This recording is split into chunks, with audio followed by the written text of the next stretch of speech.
Hi, I'm Matt Sones. I'm an RIT student, and I've been attending North for about 4 years since I came to RIT. And I had an opportunity this summer to go to Cairo, Egypt with InterVarsity Christian Fellowship.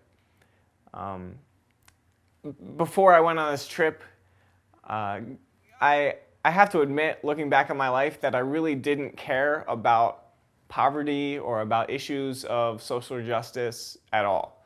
And it's all over the Bible. You read and you see how much God cares for the poor and oppressed, but somehow I've overlooked that. And I spent 5 weeks living in a garbage village where the people of Mokatam collect garbage from the city of Cairo, bring it back to their village, to their homes, and sort it and recycle it to make a very small amount of money. They are oppressed and forced into that job basically because they're Christians living among a Muslim majority. And I got to live there and experience that with them. Before you have this big word, poverty, right? And I was like, oh, that's a bad thing, probably. But what can I do about it? You know, it doesn't affect me. I'm this wealthy suburbanite in America. I can go anywhere I want, have a great education, but suddenly, after spending this time with these people in a garbage village, I have friends, people that I love and care about and value, who are poor and oppressed. And that changes everything, because now there's this word poverty, and it's not just some giant word out there somewhere, you know, it's a face and a name of someone I love. And then I have to do something. I must do something about poverty in the world.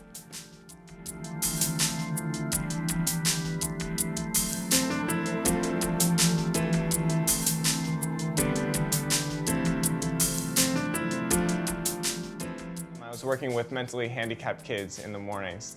One particular kid, his name was Simon, and I think he was very strongly autistic from his mannerisms. He was very musical, would mumble at most if he was talking, but would be very loud in singing. He would kiss the back of his hand frequently, or he would only look at you out of the bottoms of his eyes like this. And so it was really cute, great kid. The one strange thing he also did was he liked to put the edges of his thumbs on things.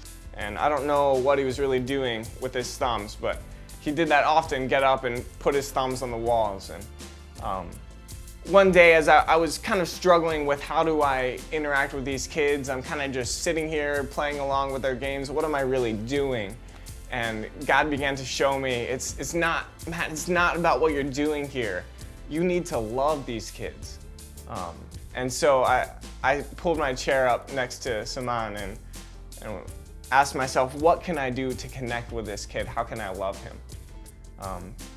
And I decided I would try to speak his language a little bit. So I reached my thumb over and pressed the edge of my thumb on his knee. And he turned and he looked at me straight on for the first time ever. And I knew something was connecting. Then he grabbed my hand and put it into the right position to show me how to measure things with my thumb, or whatever he was doing, and pushed it back on my knee. And we went back and forth for a little bit, him looking at me and doing our thumb touching thing. And after a few minutes, his head is in my lap and I'm rubbing his back and trying not to cry.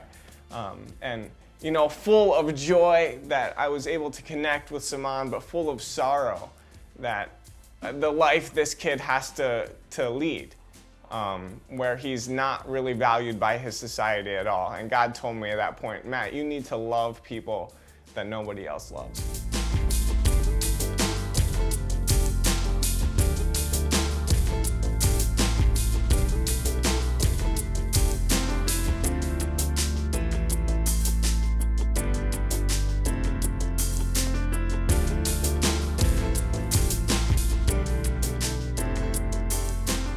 So God has taken me from someone who loved him but didn't realize that the way God loves is to value those who aren't really valued by our society.